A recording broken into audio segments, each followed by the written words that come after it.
كولر ملك الثلاثية وحكم مصري لكاس لنهائي الكاس، وأرقام وكواليس ما بعد مباراة الأهلي وغزل المحلة، وأخبار نادي الزمالك والأهلي. المنتخب مصر من المركز 39 للمركز 35 عالميا. طبعا انتوا عارفين تصنيف الشهري للمنتخبات، وحافظه 4 مراكز لمنتخب مصر. كان المركز 39 اصبح المركز 35 والخامس افريقيا.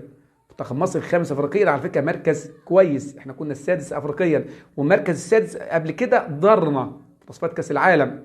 يعني المركز الخامس عايزين نحافظ عليه ونتقدم، نبقى الرابع الثالث الثاني. احنا كنا دايما الاول او الثاني. انتوا عارفين طبعا المغرب الاول، المركز 11 عالميا والاول افريقيا، ثم السنغال، ثم تونس، ثم الجزائر، ثم منتخب مصر. كولر ملك الثلاثيه. طبعا بعد فوز كولر او فوز الاهلي امس على المحله 3-0، دي الثلاثيه ال10 لكولر مع الاهلي منذ المجيء. على فكره ثلاثيه في افريقيا، ثلاثيات في افريقيا، وثلاثيات في الدوري، وعندك في الكاس، حتى في كاس العالم للانديه لما فزنا على اوكلاند سيتي 3-0. الاهلي طبعا امتع كل جمهوره امس، كانت مباراه قويه جدا ومكاسب الاهلي كتير. ولو اتكلمنا احنا كل مره احنا طبعا هنتكلم عن مكاسب وارقام المباراه. من ضمن المكاسب طبعا حارس المرمى علي لطفي، الروتيشن طبعا اللي عمله كولر، والاداء المبدع من جانب لعيبه الاهلي كلها. وكل لعيبه لعبت، يعني تحس كده ان مفيش لعيبه انهكت نفسها او اتعبت نفسها. السهل الممتنع. يعني عندك 27 تسديده للاهلي، منها 9 داخل المرمى، و68% استحواذ، كمان استحواذ ايجابي. الاهلي امبارح او لعيبه كانت تفقد الكره بسرعه ضغط وتستخلص الكره، كانت بتروح كتير على الجول. اي نعم كانت بتضيع، ولكن بفعاليه، كانت بتضيع كتير، ولكن كان كل استحواذ ايجابي.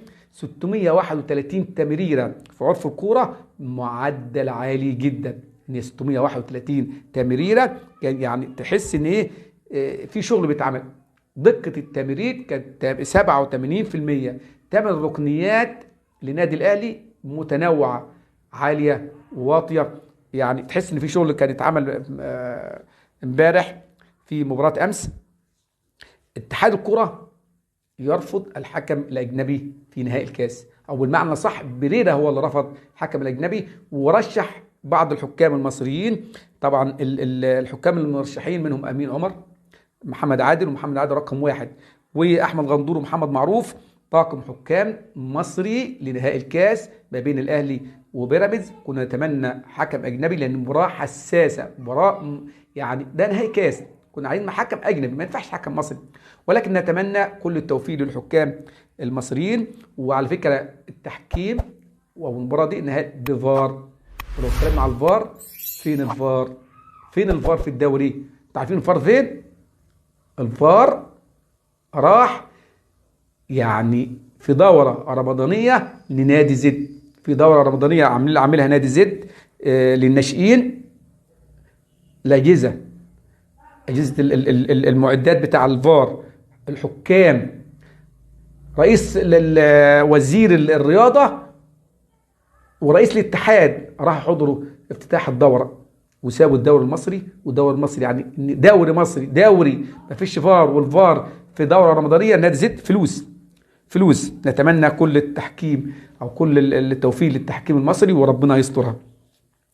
الاهلي طبعا بيستعد لبيراميدز يوم الاثنين بلا راحه. 20,000 متفرج او 20,000 تذكره مناصفه ما بين الاثنين. طبعا انتوا عارفين ان بيراميدز ما لهاش جمهور، ف90% يعني هيروح للاهلي، وال10% هيروحوا لبيراميدز. الا بقى لو في بعض الجماهير اللي ما بتشجعش الاهلي زي الزمالك مثلا هتروح باسم بيراميدز. عندنا من ضمن الاخبار كمان ان المدير الفني الجديد لنادي الزمالك هيرليتش رحل قبل توليه المهمه الرسميه. في ناس تقول لك هرب، لكن ده ما هربش، لان قعد طبعا مع المسؤولين، وهو عايز سنه مقدم وسنه شرط جزائي. طبعا اداره الزمالك رفض عايز 4 شهور فقط لا غير. ولكن المدرب حس ان هو عايز تقييم، وده مدرب كبير، مدرب الماني. قال لك انا ما اقيمش، انا لم اقيم. طبعا اسلوب التفاوض كان يعني تحس ان هو ايه، في خطا كتير. الزمالك طبعا في المباراه اللي جايه البنك الاهلي هيمسكها مدحت عبد الهادي رسميا، واحتمال يكمل لحد نهايه الموسم. اتمنى ان تكونوا سعدتم بهذه الحلقه، وخلصت طبعا اخبارنا. لايك وشير، واللي مش مشترك في القناه يشترك. والسلام عليكم ورحمه الله وبركاته.